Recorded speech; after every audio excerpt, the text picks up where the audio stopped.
how much are you paying yourself? Find out how much the CEO is paying himself and the core team members.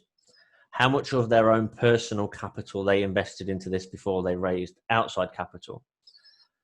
And how long have they been working on this before they attempted to raise capital? Now we will focus on that. The main reason we didn't back then was because we saw, or we thought, there would be much more opportunity in liquid tokens. You can make the correct decision and lose money, and you can make the wrong decision and make money, right? But over the long period, if you're going to make the correct decision, and there's a lot of solvers and stuff out there now that you can prove that is the correct decision. I'm simplifying this a lot, but in investing, there is no right or wrong, right? Which sounds quite okay as well.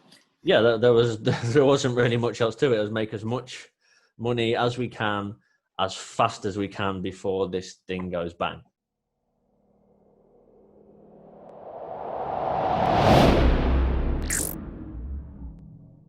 Good day to everyone. This is Venture Investor Economic Focus by InnMind, and today our speaker and guest is Oliver Blakey. He's managing partner of Ascensive Asset Management company, big venture firm which invests all over the world, in Europe and Asia, in Korea and other countries. Hi, Oliver. Hello, thank you for having me. Thank you for your time, Oliver. And my first question is, how do you feel about the global lockdown, which obviously should be some kind of problematic for your business, given that you invest in Asia, but also travel and have business in Europe? It's been a nightmare actually for me. I split my time between Europe, and I spent a majority of my time in South Korea. I was in South Korea in January and February, and then getting back to Europe was a bit of a nightmare. All my flights were booked just as they started closing borders. Luckily I made it back, but now I have no idea when I can sort of get back to Asia. So it's a mess in Europe, definitely, but Asia is definitely pretty much back up and running. They dealt with things completely different than Europe, which is good. But unfortunately, obviously, I can't get back there unless I want to sort of spend 2 weeks self-isolating, which I don't fancy that anytime soon. So I hope you can come back soon, but at the same time, I hope that you can stay more time in Europe, and that will give opportunity to some European startups to get your attention and attract your interest. Can you give a brief introduction of what Ascensive Asset Management is focused on, and how you actually get involved in the VC field? Yeah, we started about 9 or 10 months ago, when we were sort of setting everything up. Prior to that, it was mainly just myself angel investing. And then I have a poker background before I came into the blockchain space, I would guess. And a lot of my friends were sort of coming in on deals with me. We sort of came through together in 16, 17, the ICO boom, just our own personal capital. And then sort of in 2018, late 2018, early 2019, it was fairly obvious that a lot of the VCs that were getting deal flow then were sort of more pop-up shops, and they were sort of running low on capital, or they sort of had, I don't know, not to put it rudely towards them, but they are now just sat holding tons of sort of illiquid tokens that's never going to come to fruition, right? So we thought there was sort of a common sense aspect missing in the market, and everybody sort of needed to take a step back. So we sort of adjusted our strategy and was like, okay, let's turn this, make this proper and make it more of a, now we've mainly focused on sort of equity investments, and expanding outside of the blockchain area as well. Now we're looking into health tech, other things like that. But that's pretty much where we came from. I don't have only angel investment background myself. and due to sort of everything else that was going on in the blockchain industry at the time, it was sort of a mess. It was like, okay, there could be a significant opportunity here if we just use common sense, like in investment strategies, and simplify things a lot more than what was sort of happening in 2017. So yeah, now we take that approach, and it's done fairly okay for us so far. So we just sort of go with the flow and adjust things accordingly, and our partners are sort of happy with that. We try not to stick to a specific strategy like everybody else is. We only invest in these sort of rounds in this specific niche, and it has to have X, Y, and Z. We're very much open to anything, and we're happy to sort of adjust accordingly on the fly, I guess we would say. I have some friends among the investors who invested in blockchain startups during ICOs, in token-based startups. And during ICO hype, they earned a fortune. But once hype was gone, they actually had to pivot their VC firms into a kind of consulting firms, providing services to different industrial players who are thinking of implementing blockchain solutions. In your case, does it mean that you are smarter, that you remain in business, even though the ICO hype is gone and blockchain has difficult times from time to time? Definitely not smarter. When it comes down to sort of technical aspects, I am very limited. But on the business side of things, I think where we stand out in terms of other funds, I guess, is we don't try and over technicalize things. We just sort of dumb things back and look at it from a common sense standpoint, as in, okay, does this really need to happen? Like, do we really need a cat walking service attached to the blockchain? And no, we don't. So that's when we're happy to step back and let other investors give those companies 10, 15 million. And if it works out for them, then fantastic. But we sort of adjust now to just stuff that's needed. Like, the world is in a really messed up place at the minute. Like, everybody's losing their jobs and the stock market just keeps continuing to go up. The US have basically said they will print infinite amount of dollars to prop this thing up. So I think, when you just strip back the basics and look at that from a common sense standpoint, like, some higher probability that's going to continue going up, right? Which I personally don't like. I love that I get more of an investment through when things do crash. I think it just might be my own like sort of evil mindset, but like to weed out the bad players, I guess. But yeah, we're definitely not smarter. We just have a completely different strategy, and we're happy to adjust that accordingly. But yeah, that's pretty simple, really. And do you still believe in the blockchain and going to invest in it? Or you are slightly moving to this healthcare field, which is new for you, and maybe some others? I mean, our main sort of niche and where we sort of find we bring the most value is in the blockchain space.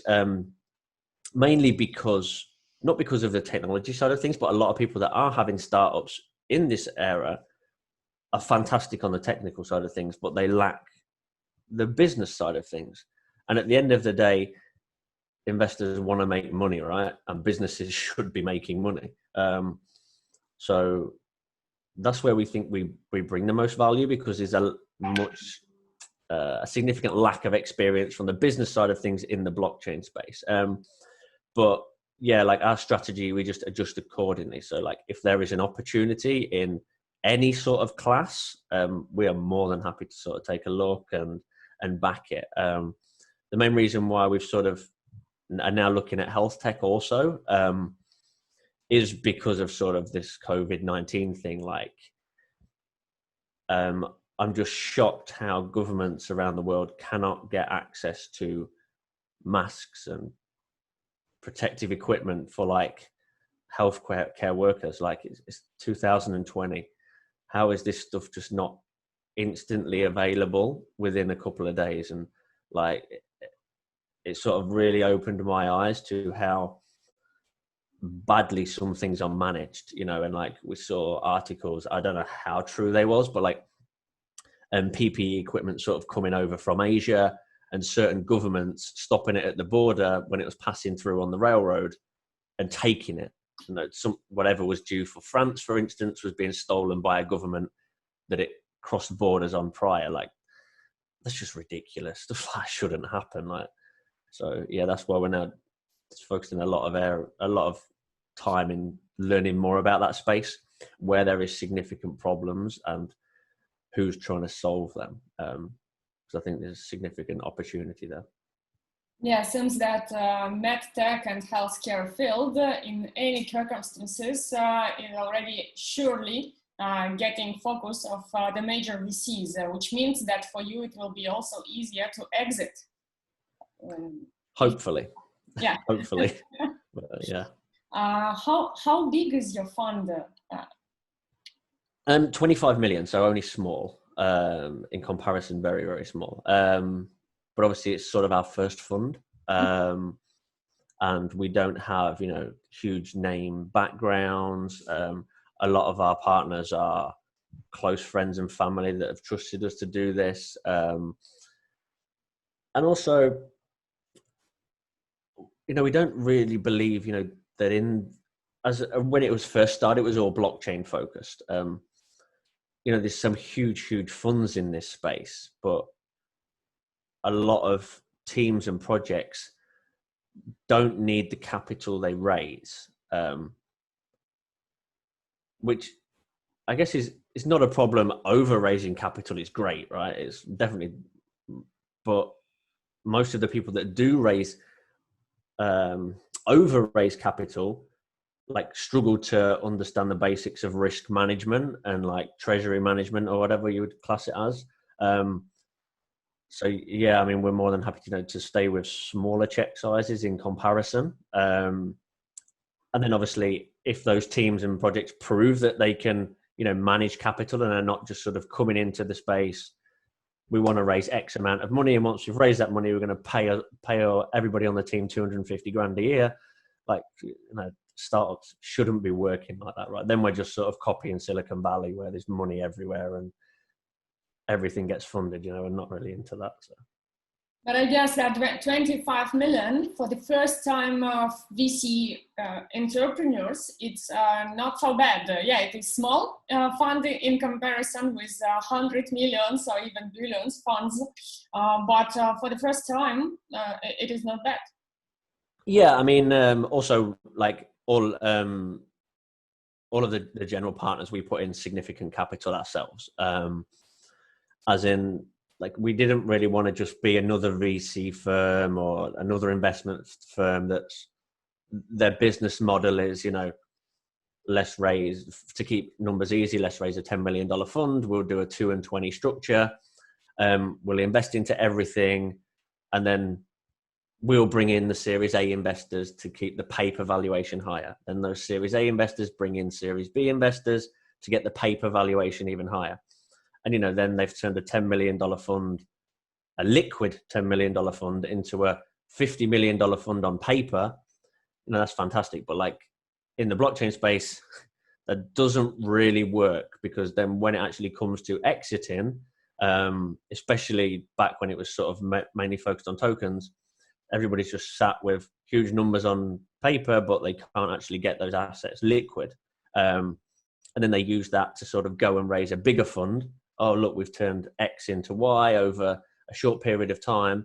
We're going to raise a bigger fund so we can take another 2% management fees. And then it's just sort of rinse and repeat, which to me is just a Ponzi scheme, you know, like, it's just duping your partners into giving you additional capital for something that you don't actually have control over. You know, if you went and told all your partners, okay, we have $50 million worth of this, but where we can exit this position, we can only get $500 back.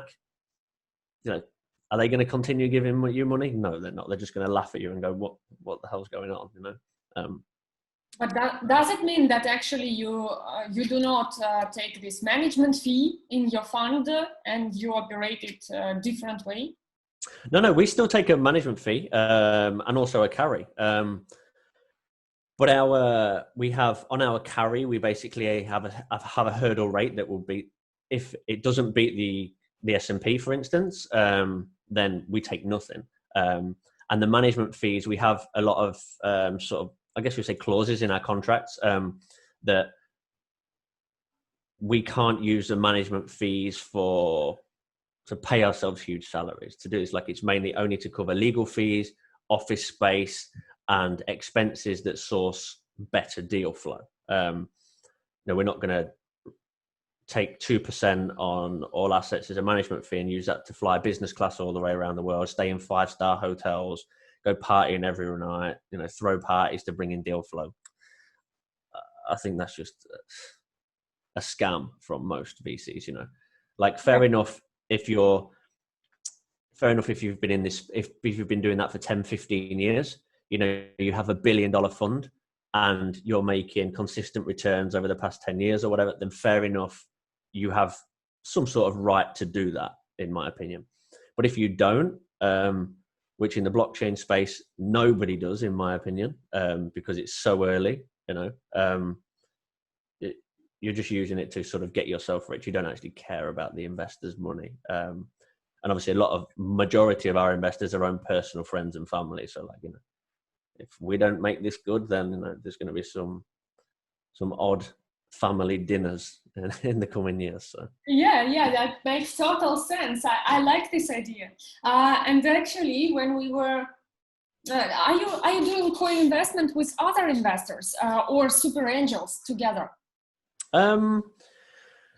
We don't, like, mainly because those opportunities haven't sort of arisen, but we're more than happy to. Like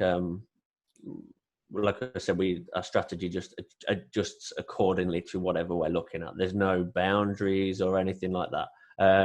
We actually sort of registered more as a hedge fund, so we have the freedom to sort of do whatever we want in a positive term.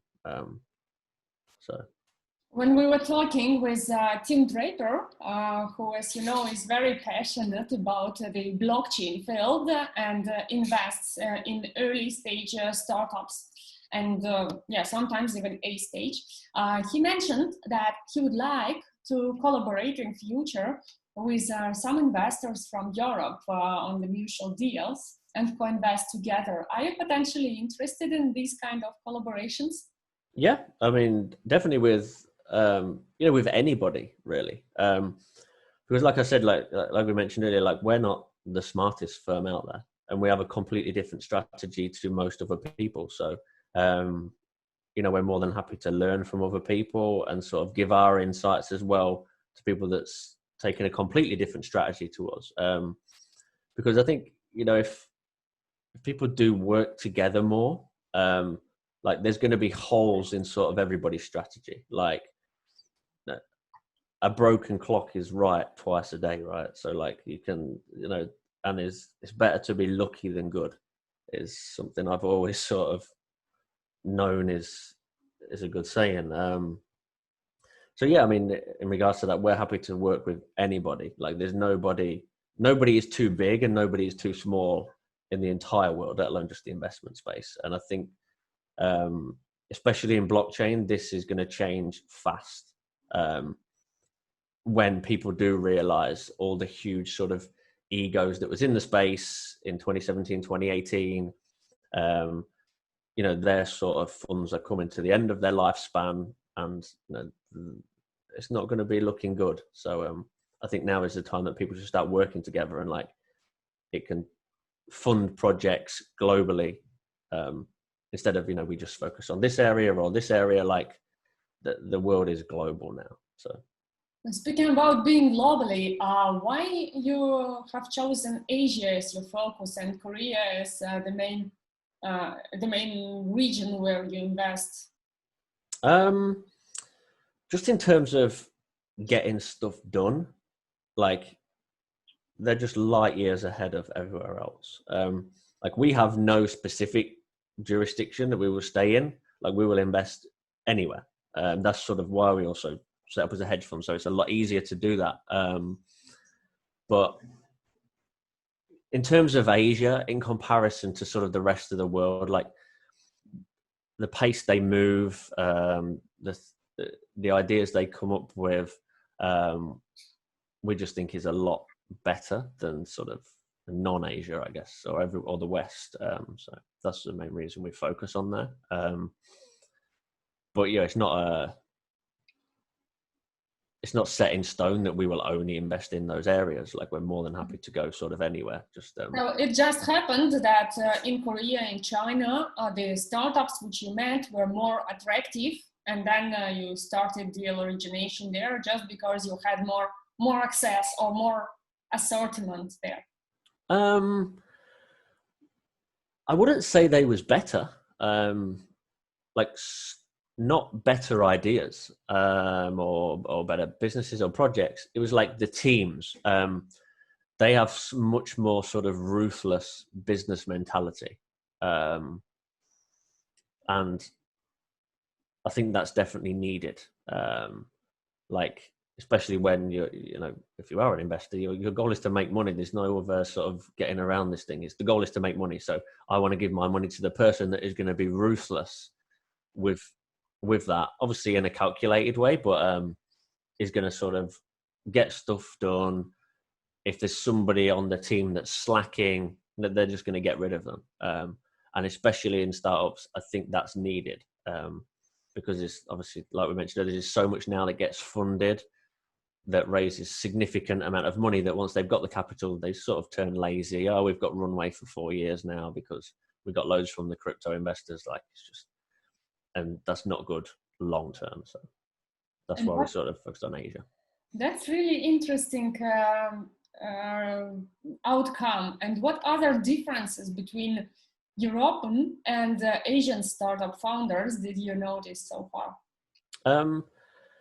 I mean, what I just said is not to say that there's not bad sort of Asian projects. There's as many sort of scams in Asia as there is in Europe. Like they get highlighted better in Asia because when they do something in Asia, they don't do it sort of by half. If they're going to do it, they will do it sort of really ruthlessly and full.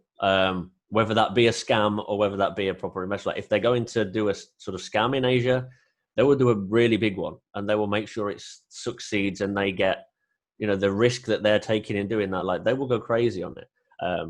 As in sort of outside of Asia, it's very sort of pussyfooting around and like, they don't manage risk as well and take sort of calculated risk as good as they do in Asia, in my opinion anyway. And the expense rate there is higher or cheaper than in Europe? It depends where you are, to be honest with you.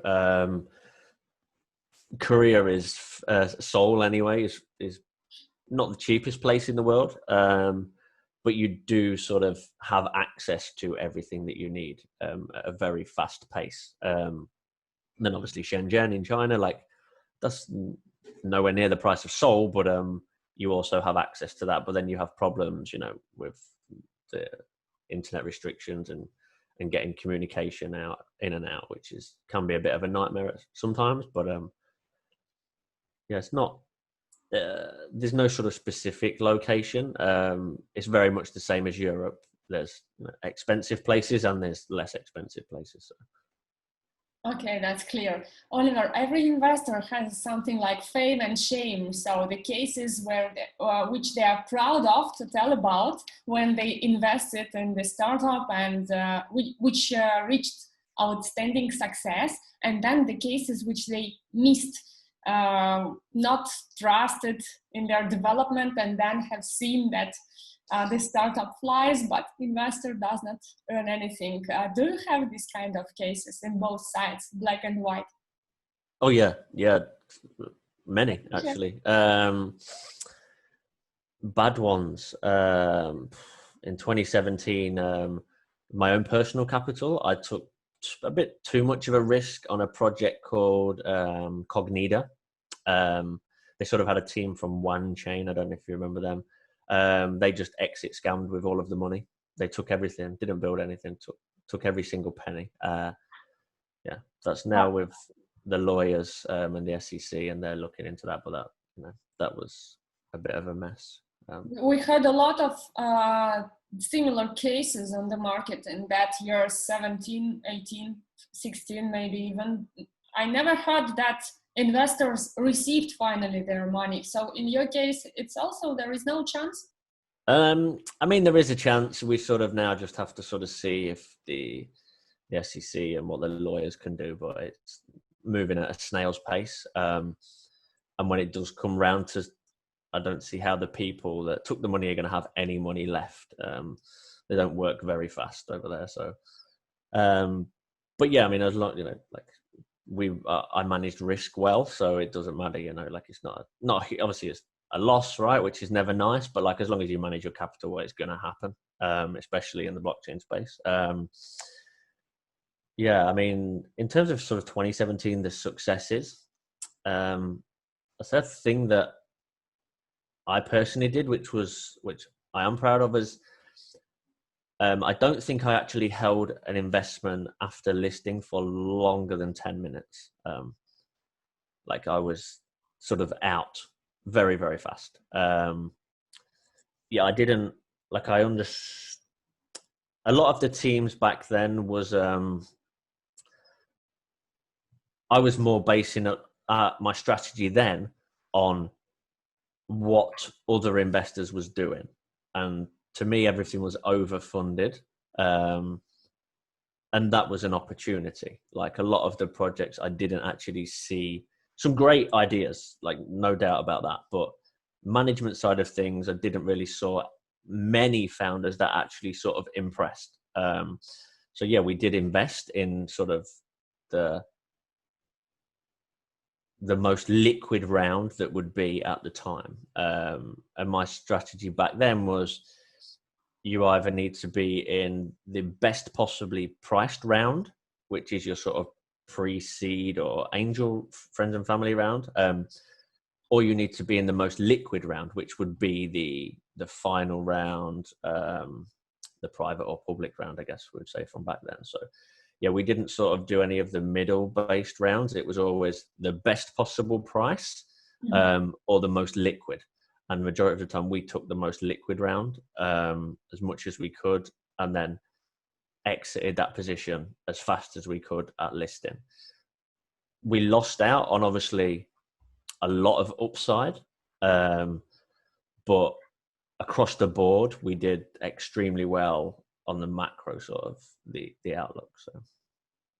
And did you ever invested in blockchain startups which have tokens maybe for their internal use, but which don't list tokens on exchanges, don't do these public offerings, and then just develop blockchain solutions, technological solutions for the market?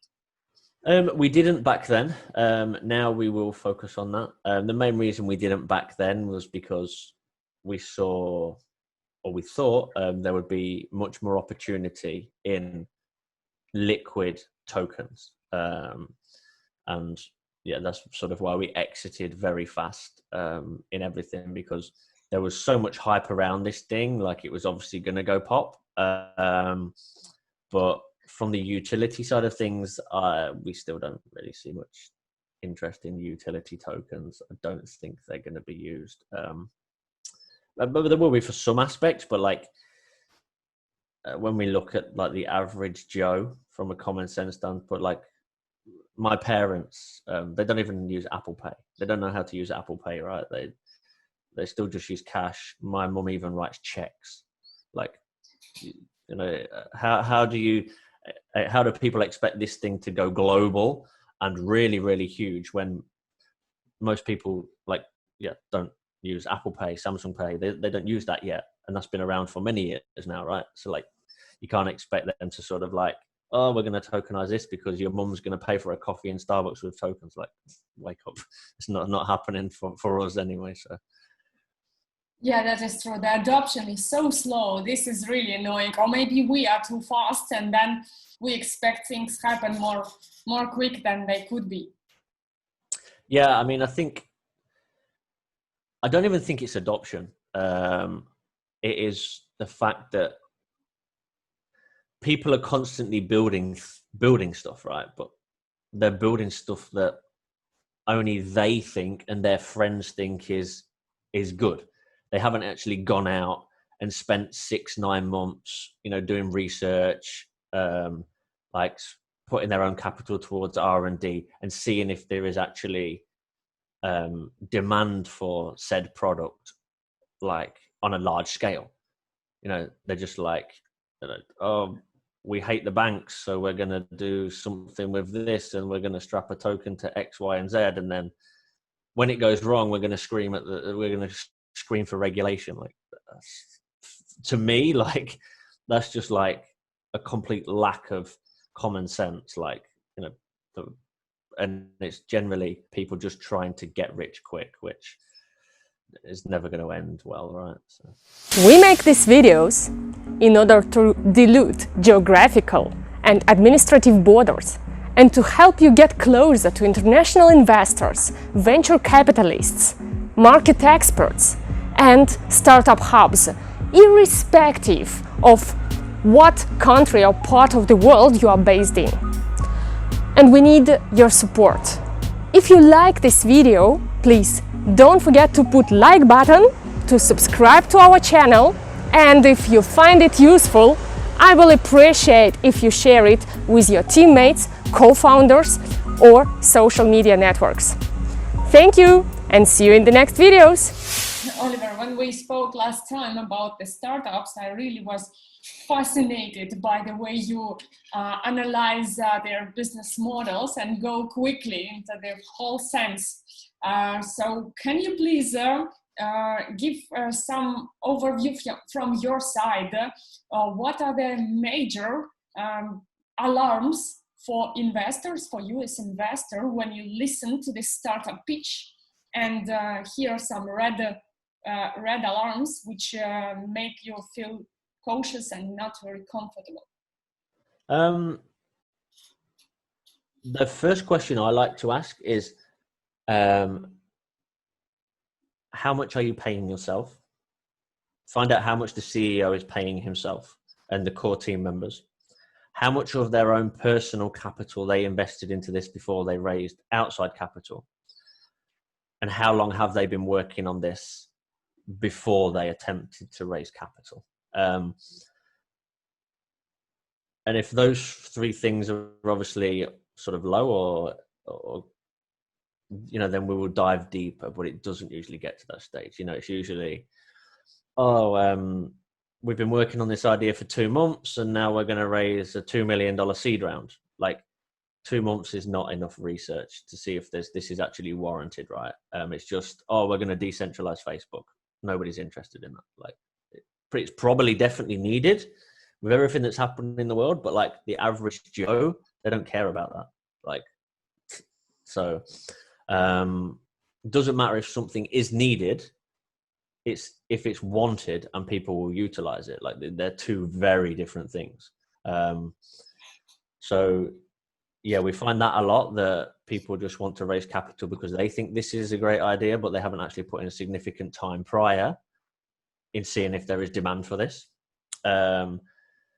Then how much of your own capital have you actually invested? Like, and that doesn't, like, what a lot of people will say is, we can't really afford to do this, or like, it doesn't matter if you can afford to do it or not, right? Like, if you've been working on this project for 6 months, you've not raised outside capital, but you're not paying yourself from anything. Even if you've done a small angel round, you're not doing a small angel round from friends and family to pay yourself.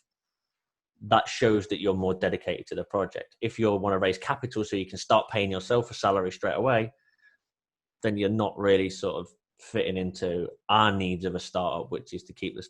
There's I can't remember who the author is, but there's a book called The Lean Startup, right? That's a great way of sort of a strategy we will implement from sort of day one, in researching projects? Like, how much are you taking out of the company, like in terms of how much you're giving back?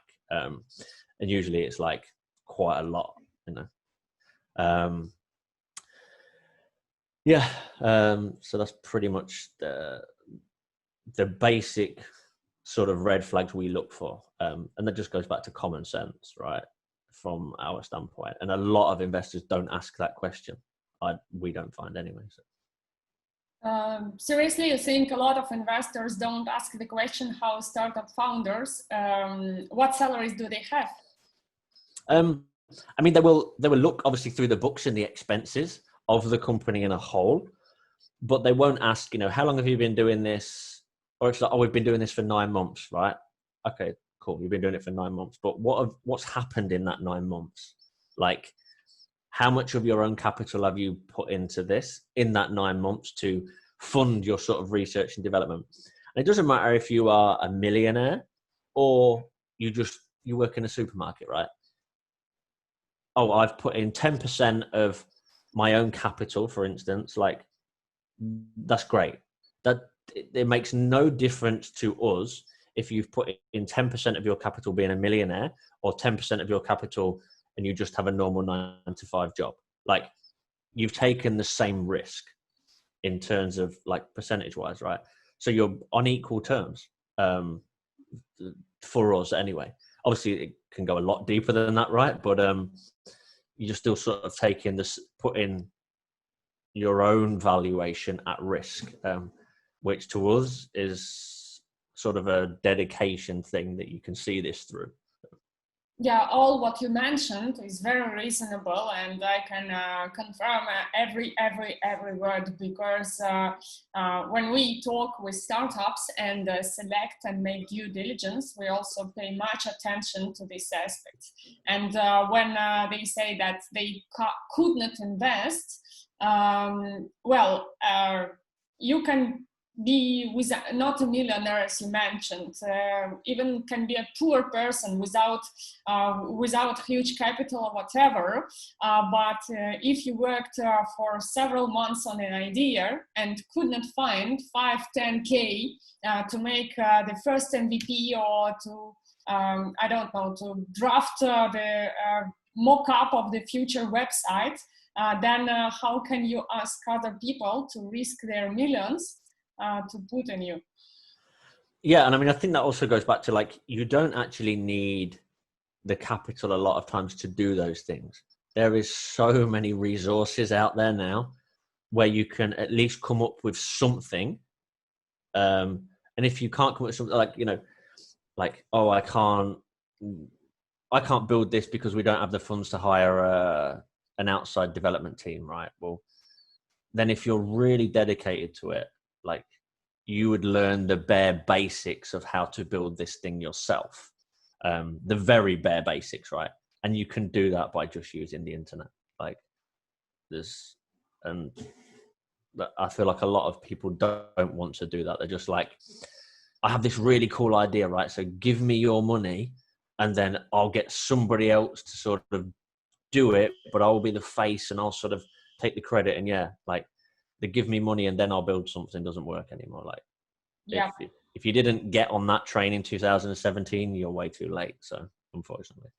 Or at least, if you are a founder, you should be able to motivate the first team members to work for free and not expecting to outsource all the software development. You can find students, you can find a freelancer who can believe in your project and invest not money, but his skills to build at least something. Yeah, I think sweat equity for the founding team and even people that's from day one is huge. Because if they're just working on sweat equity, like it's you know, they have to sort of make this succeed for them to get paid, right? And in terms of, you know, we don't have money to buy to fund for X, Y, and Z. There is some, like, you can get interns from everywhere, like, who are significantly undervalued, and will, like, work their ass off pretty much, just to build a name up for themselves, or say, you know, I've had significant work experience here, I did this, like, but a lot of people don't look for that. They just want to raise money fast, which, there's nothing wrong with that if you can do it. Like, if you can go out and raise a ton of money, someone's going to give you it, go grab it, like take it straight away. Like, I'll never say to people, don't take money from investors. If that investor is willing to give you the money, get it straight out of his hand. That's the investor's fault, right? He should be managing his own risk accordingly. But obviously a lot can't do that. And they just continue trying to raise instead of sort of adjusting their own strategy to make it much more attractive for an investor. Yeah, that is true. By the way, Oliver, when you spoke about your success cases, you mentioned all this typical stuff for the blockchain investors, like identifying liquid tokens, exiting not too late before they fall down or whatever, etc. So this is very specific routine for the blockchain investors or ICO investors. And right now you are looking for healthcare medtech projects, and the traditional venture decision-making due deal should be very, very different from that what you got used already to. So how difficult it would be for you to switch and to go to a traditional field? I think I would prefer it. I definitely prefer it. It's a lot more relaxed now. Like 2017 was great. Like, and the strategy was simple. And we had some great successes, and it wasn't because we were smart. We was exceptionally lucky. But I'm more than happy with being lucky. There's nothing wrong with that, right? We was really, really lucky. And, we've sort of now used that capital to now try and give majority of it back over the long period, and looking at the problems, global problems now, that hopefully we can use our capital to fund and make some actually significant changes globally now, instead of just, back then it was just, obviously now it's still about making money, right? But it's making money from a macro sort of look. In 2017, it was just make as much as fast as possible. Which sounds quite okay as well. Yeah, there wasn't really much else to it. It was make as much money as we can, as fast as we can before this thing goes bang. And definitely when it did go bang, we got caught. Like I wouldn't say we missed out on a lot of profits. And we definitely got caught when everything sort of went downhill. We believed it would recover a bit quicker, significantly quicker, I guess, because it's still nowhere near close recovering now. But luckily that was significantly offset by getting in from the upside originally. So. What it will take you to make this transition to the traditional venture model? Will you need to hire some investment analytical team, or some smart guys who can calculate business models and make 100-page due diligence? We won't need to hire. We kind of already have that. So the team is sort of 6 people at the moment, and 3 of them are very sort of numbers-based guys. So they sort of do all that and check up everything on that. There's one of those guys is also very technical, and then my main partner, he's very technical based. And then myself and one of our advisors is more on the general business sourcing deals side of things. So we don't really have sort of plans to expand this into a massive team. Obviously, if it does go well, and 4 or 5 years down the line, we switch to sort of maybe an evergreen model, or even raising a newer fund, then we'll expand then. But at the minute, we're sort of just more than happy doing what we're doing. We have We get to sort of do everything we want, source everything we want.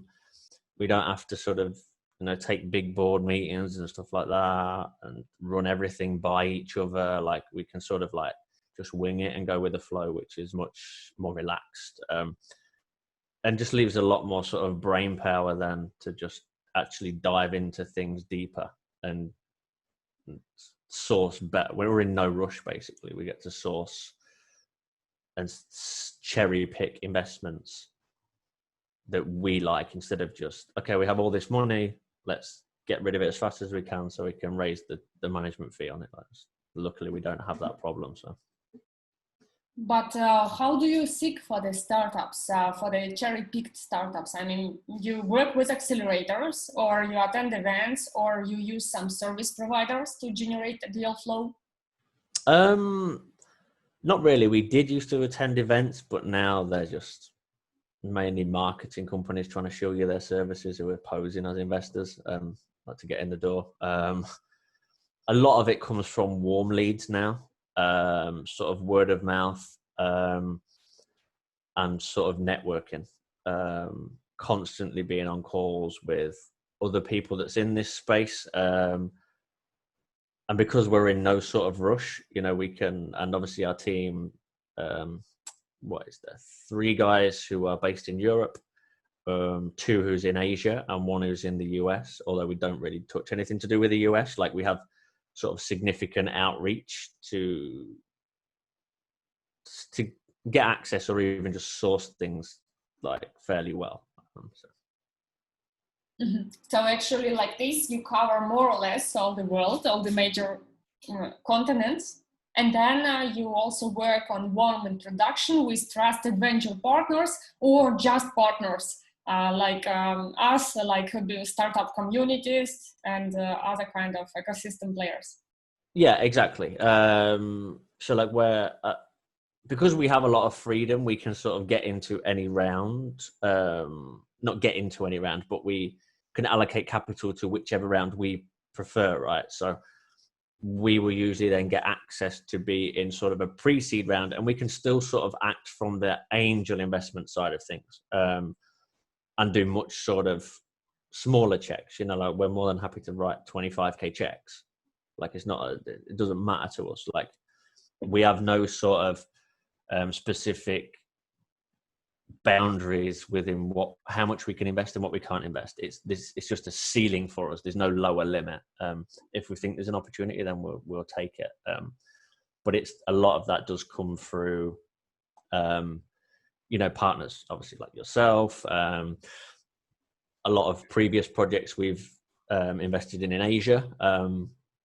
The networks there are fairly close knit, so everything sort of gets pushed through the same sort of people. And luckily we have access to majority of those people. There's a few we're still trying to get access to, but yeah, that's kind of how we source things. We're definitely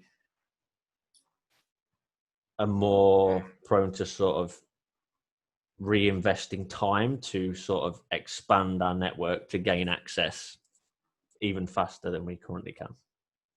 And do you also enrich startups with some advisory roles or kind of acceleration facilities or networking? I mean, how do you help startup teams in addition to money, to cash? Yeah, we actually prefer that. We're not really into the sort of, here's the money, go do your thing, we'll check, just give us an update every quarter. Like we kind of like to be sort of hands-on, and checking in every couple of days. Do you need anything? Is there anything we can help you with? Or, okay, I'm going to be in Korea next week. I'll swing by the office and spend a couple of days there.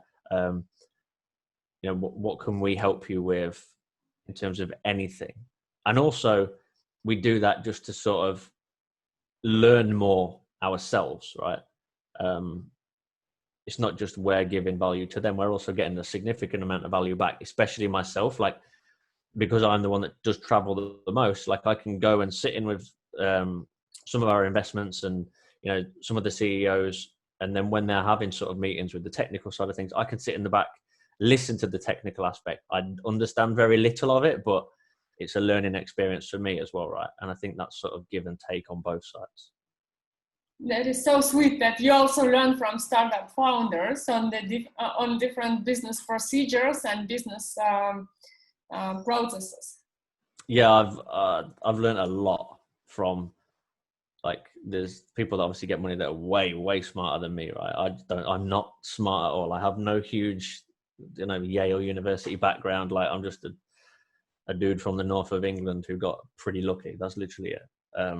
And my strategy has just been common sense. And now I'm trying to expand and understand why other investors invest in this. Why did they do that? Like, what was their strategy behind this? Like, what is the team's strategy going forward? Like, why does this work better than this? And what proves that this works better than this, right? So that's I do actually probably take more from founders than I can give them back in value, but luckily my team's much better than me, right? So I'm just don't say like this, otherwise they will ask you to double the valuation. Yeah, hopefully not, but I mean, I'm just the guy they stick at the front, right? You're the prettier one, that's what they say. They can stick me at the front, so I'm happy with that. When you say that you learned a lot from founders with these big guys, it sounds so intriguing. Can you maybe give us one main outcome or main lesson which you learned from your founders? One, I think the best thing I learned was in Korea. One of the first times I went there, I got a warm introduction to a project.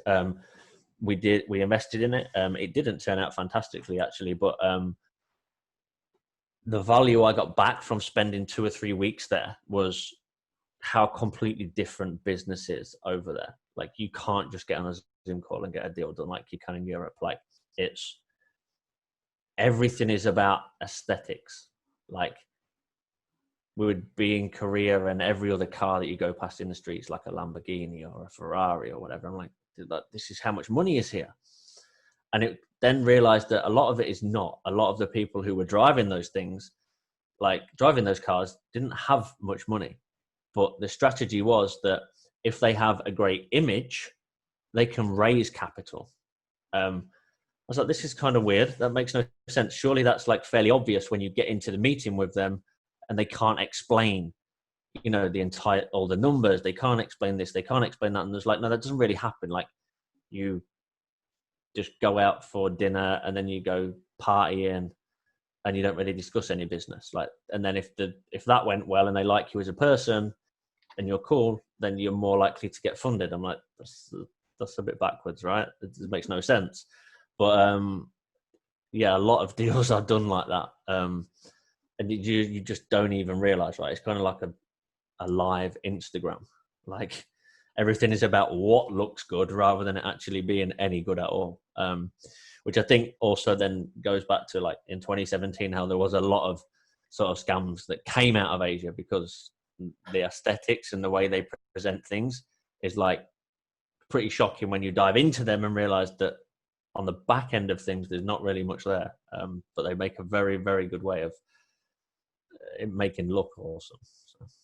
Yeah, I heard and read that in Korea there is a kind of boom of aesthetics in the way that everyone makes this plastic surgery, and even kids, teenagers, they collect money from family for this and use this also for business. But I didn't know that even business decisions are driven by the appearance or aesthetics.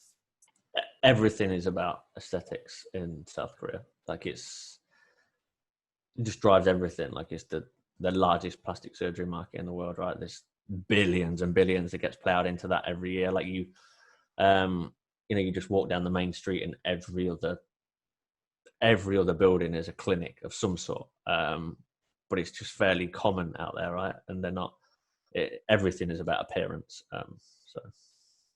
And that is why maybe it is so difficult for European startup to move to Korean market, to expand there. By the way, if you will invest in one of the European startups, maybe on the bootcamp or from other pipelines, will you be able also to support them in their strategy of expansion to the Asian market?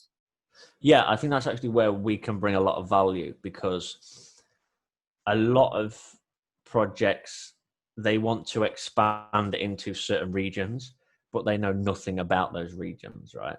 Like India is a great up and coming market, but I know very little about it, right? So we would need to spend, a good 9-12 months there to understand how to take a company there, what to do, what doors do we need to go through, and what loopholes is there that we can sort of manipulate to get things done quicker and stuff, because there is that everywhere, right? Luckily, I'm very good on the Korean side of things, and I have a lot of help there from people I know. One of our main partners is also very on the Chinese side of things. He knows sort of that like the back of his hand, whereas I don't. So yeah, going into those markets, I think if you can add that value to a company, it can bring significant traction, right, across the board. Just because, until you actually go to these other countries, and realize it is a completely different world. It's just not, you can go and you'll go to the tourist spots, right, and you'll see, and it will look okay. And it's very similar. There's just a few more flashing lights and the pavement's a bit cleaner. But when you actually get deeper into these countries, it's completely different. Things work way different than anywhere else, that you would be accustomed to. Yeah, I agree. It sounds crazy exciting, and that is the way actually where we should disrupt in the nearest future, I hope, because 21st century, everything is digital, everything is online, but still in order to expand to the specific markets, lacking knowledge of these markets, you can't just replicate online strategy from Europe or from US to China or to Korea. You have to travel there, as you just told, to live there maybe, or to find very trusted local partners. Yeah, definitely. I think that also goes back to if you go to China, for instance, in majority of the larger cities, everything is done by WeChat or Alipay. It's just sort of second nature, right? But then if I go back to London to see my parents, they don't use Apple Pay or Samsung Pay or pay with their phone. They don't even understand. My mum has only just got used to using an iPad. She's just, and she's only mid-50s, right?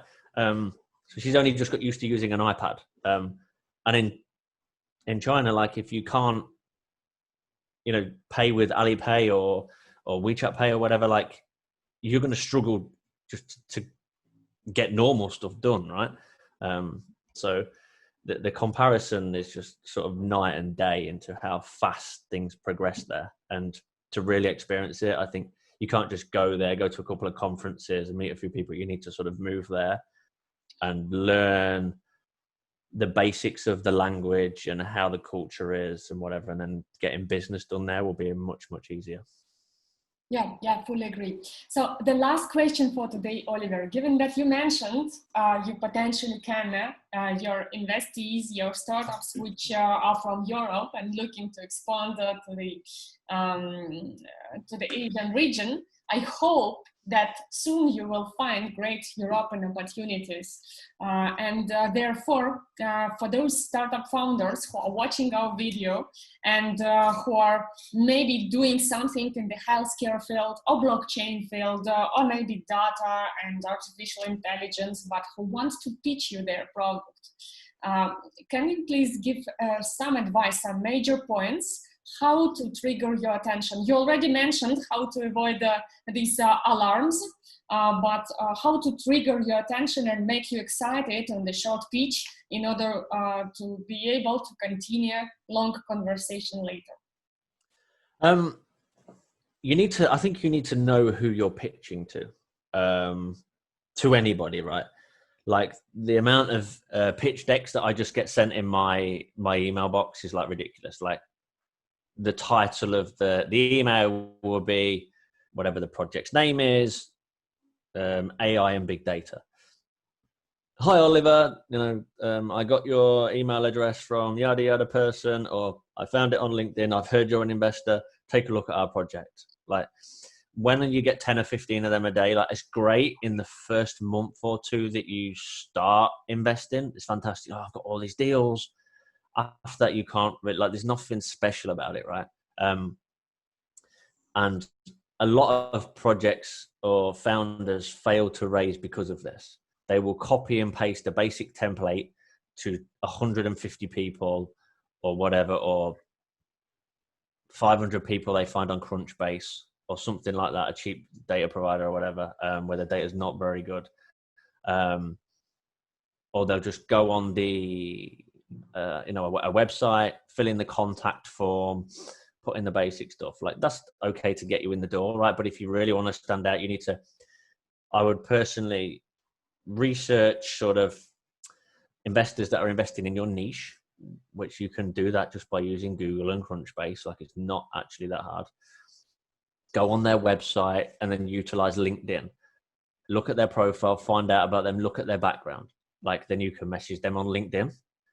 But you don't need to message them, hi, look at my project, I want this amount of money. Like, find out something about them specifically and then mention that in the title. One founder who we did invest in, it did really well in I think it was early 2018. I won't say who unless he wants his name out there, but he knew I came from a poker background. And there was a really old video of me on YouTube playing poker on TV. And there was one hand that I played really, really badly. And like, my friends laughed at me and still laugh at me about it to this day, right? But he used that as the title in the subject message. Like, why did you play 7-8 suited so badly in this hand? ? Like, why didn't you do this with this hand, right?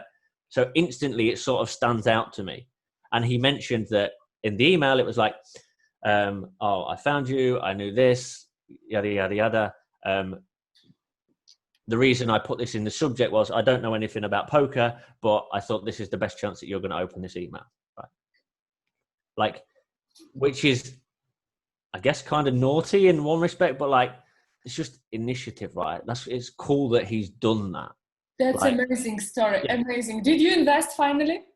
Yeah, we did invest, and it did fairly well. But like, even if we wouldn't invest into that, and the idea was not very good, right? He's still, he or she, like, doesn't matter. They've gone out of their way and done a bit of background research, which takes 15, 20 minutes, right? You're much likely to get a deal through by doing something like that than you are just spamming a pitch deck to everybody.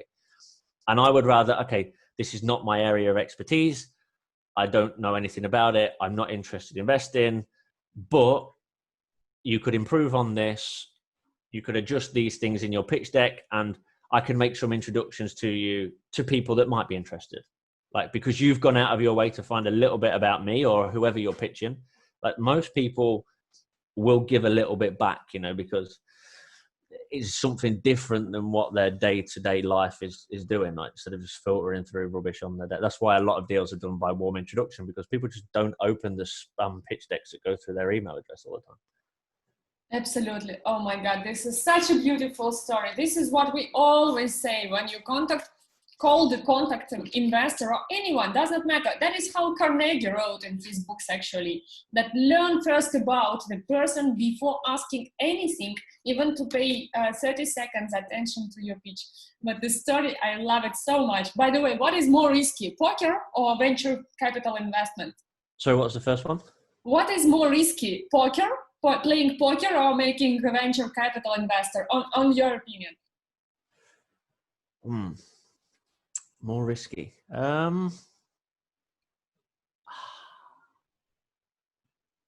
I would say venture capital. Yeah, I think I would actually by quite a margin. It's harder to make money in poker than it is investing, I guess.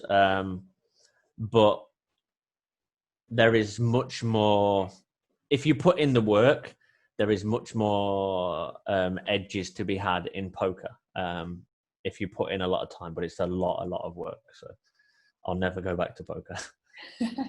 I guess that's because maybe in poker, if you calculate in your mind or make some tricks, you can at least have some certainty. But in VC field, there are too many uncertainties. Yeah, I mean, poker, you can make the correct decision and lose money, and you can make the wrong decision and make money, right? But over the long period, if you're going to make the correct decision, and there's a lot of solvers and stuff out there now that you can prove that is the correct decision. I'm simplifying this a lot, but in investing, there is no right or wrong, right? There's just it. Like, everybody's going to have a completely different view about a different investment, right? There's still people out there that scream that Tesla is a complete scam, but it's doing awesome, right? So yeah. Oliver, thank you so much for your time today. You are amazing. I would love to make the next interview digging deeper on the differences between poker and lessons from poker to VC investment field. Kamsahamnida for your time. Kamsahamnida. No, you're more than welcome. I appreciate your time anyway, and we will definitely meet up at the boot camp later this year. I'm excited for it.